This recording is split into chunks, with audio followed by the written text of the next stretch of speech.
আসসালামু আলাইকুম everyone, welcome back to my channel সুমনার রান্নায় সবাইকে অনেক অনেক স্বাগতম। যে যেখান থেকে আমার ভিডিওটি দেখছেন আশা করি সবাই অনেক ভালো আছেন। আজকে আমি রান্না করব চিকেন বিরিয়ানি। বাসায় স্বল্প কিছু উপকরণে খুবই সহজভাবে চিকেন বিরিয়ানি রান্না করব, খেতে কিন্তু দারুণ মজার হয়। আশা করি আজকে আমার এই রেসিপি আপনাদের ভালো লাগবে। তো চলুন রান্নাটা শুরু করি।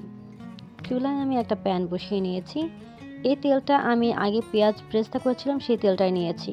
আর এতে দিয়ে দিলাম প্রায় 1 মুঠোর মতো পেঁয়াজ, দিয়ে দিচ্ছি অর্ধেকটা তেজপাতা, দিয়ে দিলাম 2 টুকরো দারচিনি, লবঙ্গ 3-4টা, এলাচ 2টো। আর এগুলো দিয়ে এখন তেলের মধ্যে ভালো মতো ভেজে নিতে হবে। আমি আজকে বিরিয়ানিটা রান্না করব প্যাকেটের মশলা দিয়ে, যদিও প্যাকেটের গায়ে সব রকম মশলা দেওয়াই আছে, তারপরও আমি এই শুকনো মশলাগুলো দিয়ে দিলাম। এতে করে তেলের মধ্যে যখন ভাজা হয় খুব সুন্দর একটা ফ্লেভার আসে। পেঁয়াজটা ভাজা হয়ে গেলে এর মধ্যে দিয়ে দেবো 1 টেবিল চামচ আদা বাটা, 1 টেবিল চামচ রসুন বাটা, 1 টেবিল চামচ পেঁয়াজ বাটা আর সামান্য পানি দিয়ে এখন এটা ভালো মতো কষিয়ে নিতে হবে। 2-3 মিনিট হাই হিটে এটা কষানোর পর আমি এর মধ্যে দিয়ে দেবো উঁচু করে 1 চামচ মরিচের গুঁড়ো। এই মরিচের গুঁড়োটা দিয়ে আবারও আমি কিছুক্ষণ এটা কষিয়ে নেব। আমার মশলাটা কষানো হয়ে গিয়েছে। এখন আমি এর মধ্যে দিয়ে দিচ্ছি বিরিয়ানি মশলাটা। যতটুকু প্যাকেটে ছিল সবটুকুই দিয়ে দিলাম।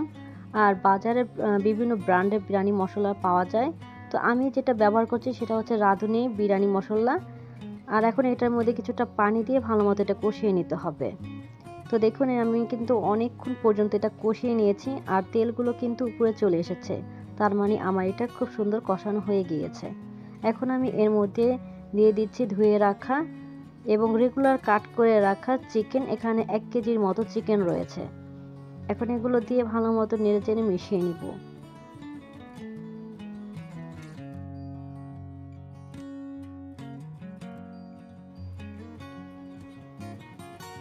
এখন দিয়ে দিচ্ছি স্বাদ মতো লবণ। লবণটা দিয়ে আবারও নেড়েচেড়ে মিশিয়ে নিব।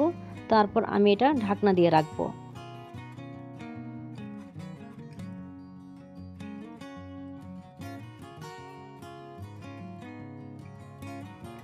আমি কিন্তু 15 মিনিট পর ফিরে এসেছি। তো দেখুন এখানে কিন্তু যথেষ্ট পরিমাণে পানি বের হয়েছে, আমার কিন্তু এক্সট্রা কোনো পানি দেওয়ার প্রয়োজন হয়নি।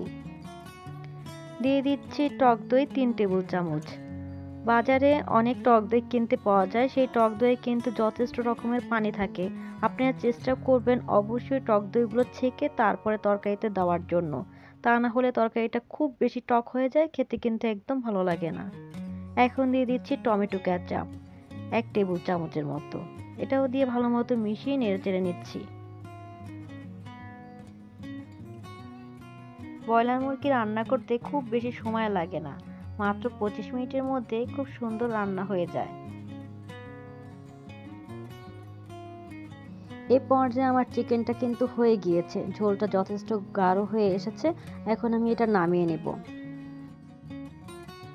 এখন আমি চুলায় একটা প্যান বসিয়ে নিয়েছি, এতে দিয়ে দিচ্ছি পর্যাপ্ত পরিমাণে রান্নার তেল আর দিয়ে দেব 1 মুঠোর মতো পেঁয়াজ। পেঁয়াজটা ব্রাউন কালার করে ভেজে নিয়েছি। এখন আমি এর মধ্যে দিয়ে দেব আগে থেকে ধুয়ে রাখা পোলার চাল। আমি এখানে 3 কাপের মতো চাল দিচ্ছি। এখন এটা ভেজে নিব 3-4 মিনিটের জন্য। দিয়ে দিচ্ছি পর্যাপ্ত পরিমাণে লবণ। আমি এটার মাপটা বলছি না, কারণ আপনারা যতটুকু চাল নেবেন সেই অনুযায়ী কিন্তু লবণটা দিতে হবে। এখন দিয়ে আমি ভালো মতো এটা ভেজে নিচ্ছি। ভাজা হয়েছে কিনা এটা বুঝতে হলে দেখবেন যে ভাজতে ভাজতে একটা সময়ে চটচট একটা শব্দ হবে, তখনই বোঝা যাবে যে চালটা ভাজা হয়ে গিয়েছে। তো এখন আমার চালটা যেহেতু ভাজা হয়ে গিয়েছে, আমি এর মধ্যে দিয়ে দিচ্ছি চিকেনগুলো, দিয়ে আবার আমি ভালো মতো নেড়েচেড়ে মিশিয়ে নিব। নেড়েচেড়ে মিশিয়ে নেওয়ার পর আমি এর মধ্যে দিয়ে দিচ্ছি ফুটন্ত গরম পানি 6 কাপ। যেহেতু আমি 3 কাপ চাল দিয়েছি, এর জন্য আমি এখানে 6 কাপের মতো পানি দিয়ে দিলাম। তো দিয়ে এখন ভালো মতো এটা নেড়েচেড়ে মিশিয়ে নিচ্ছি। আর এখন এটা আমি ঢাকনা দিয়ে রাখবো যতক্ষণ পর্যন্ত না এটা পানিটা প্রায় গায়ে গায়ে লেগে আসে।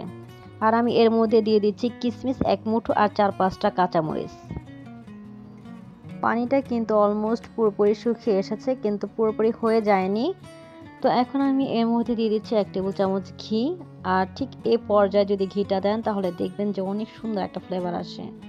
আর দিয়ে দিচ্ছি 1 টেবিল চামচ গুঁড়ো দুধ, কেওড়ার জল 1 চা চামচ, দিয়ে দিচ্ছি পেঁয়াজ বেরেস্তা 1 মুঠোর মতো। এখন এটা নেড়েচেড়ে ভালো মতো মিশিয়ে নিব। গুঁড়োর দুধটা আমি এই পর্যায়ে দিলাম, কারণ এখন যদি গুঁড়ো দুধটা দেওয়া হয় তাহলে খুবই সুন্দর একটা গুঁড়ো দুধের ফ্লেভার আসে, যেটা খেতে কিন্তু খুবই ভালো লাগে। অনেক বাবুর্চিরাই কিন্তু ঠিক এই পর্যায়ে গুঁড়ো দুধটা দিয়ে থাকে। তো এখন আমি আবারও ঢাকনা দিয়ে দিচ্ছি। তো দেখুন এই পর্যায়ে কিন্তু আমার এটা সম্পূর্ণ হয়ে গিয়েছে। এখন আমি আবার একটু নেড়েচেড়ে নামিয়ে ফেলবো। আর আমি আরেকটা কথা বলতে ভুলে গিয়েছিলাম, আমি কিন্তু যখন পানিটা শুকিয়ে গিয়েছিল তখন আমি নিচে কিন্তু একটা তাওয়া দিয়ে দিয়েছি।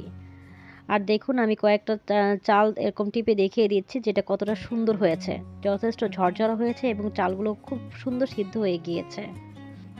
দেখলেন তো কত সহজে আমি বিরিয়ানিটা রান্না করে নিলাম। আমার এই চিকেন বিরিয়ানিটা রান্না করতে সময় লেগেছে মাত্র 45 মিনিট। ঝটপট যখন মেহমান আসবে বা খুব খেতে ইচ্ছে করবে তখন কিন্তু চাইলে এভাবে রান্না করে নিতে পারেন। এতে টেস্ট তো খুব হবেই, সাথে কিন্তু সময়ও বাঁচবে। আশা করি আজকে আমার এই রেসিপি আপনাদের ভালো লেগেছে। যদি ভালো লেগে থাকে তাহলে প্লিজ আমার চ্যানেলটি সাবস্ক্রাইব করে দিবেন আর পাশে থাকা বেল আইকনটিও ক্লিক করে দিবেন। এতে করে আমি যখনই ভিডিও আপলোড করব তখনই সাথে সাথে নোটিফিকেশন পেয়ে যাবেন। আর ফ্রেন্ডস আর ফ্যামিলির সাথে শেয়ার করতে ভুলবেন না। আজকে এই পর্যন্তই। আপনারা সবাই অনেক অনেক ভালো থাকবেন। আল্লাহ হাফেজ।